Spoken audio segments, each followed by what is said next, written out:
La plupart des parutions de ce vendredi 4 juillet 2025 reviennent sur les derniers briefings du tandem Kaikwamba Mouyaya sur l'accord de paix de Washington entre la RDC et le Rwanda. Mesdames et messieurs, bienvenue à toutes et à tous dans cette revue de presse. Il ne s'agit ni d'une amnistie déguisée ni d'un accord économique. Kaikwamba entreprend d'élever les équivoques, les gros titres du tabloïd Africa News. Pour notre confrère, la ministre d'État en charge des Affaires étrangères, Thérèse Kayinkwamba Wagner, a tenu à dissiper tout malentendu autour de l'accord de paix signé à Washington entre l'armée du Congo et le Rwanda sous l'égide des États-Unis d'Amérique. Lors d'un briefing conjoint avec le porte-parole du gouvernement Patrick Mouyaya, elle a précisé la nature, la portée et les objectifs de cet engagement. Je tiens à préciser avec clarté que cet accord de paix n'est ni un accord économique entre la RDC et les États-Unis, ni un accord commercial bilatéral entre la RDC et le Rwanda, a affirmé la chef de la diplomatie congolaise. Pour sa part, Thérèse Kayinkwamba Wagner met fin à toute confusion. Accord de Washington, la souveraineté congolaise scellée noir sur blanc. Les gros titres du code d'information générale Info 27 ans.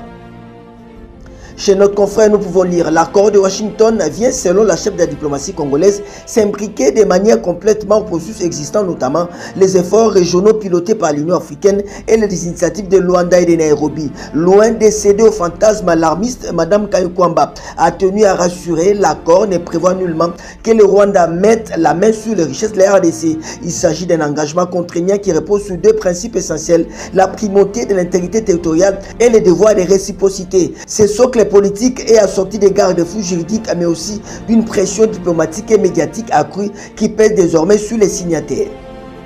Toujours la situation à l'est de la RDC, recruté pour congoliser l'agression rwandaise, M23 Corneille Nangaa écarté par le Rwanda. Les gros titres du tri-et-non-est de formation générale Congo Nouveau.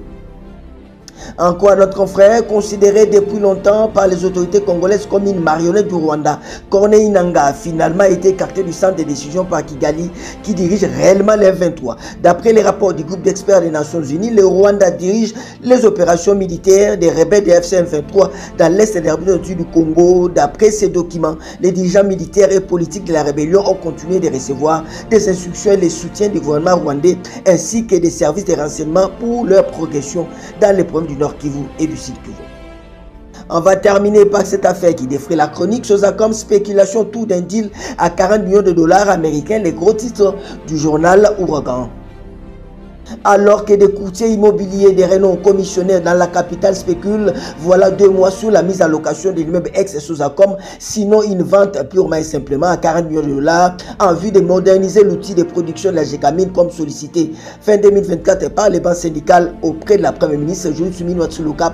La tour Gécamine est encore en pleine réhabilitation. Bémol, les sociétés qui emportent des marchés et les coûts des travaux qui en découlent ne sont pas rendus publics par la Société immobilière du Congo, Simco SAS, une filiale de Gécamine dans laquelle l'entreprise générale Kisenge Manganese dispose de 1% des parts.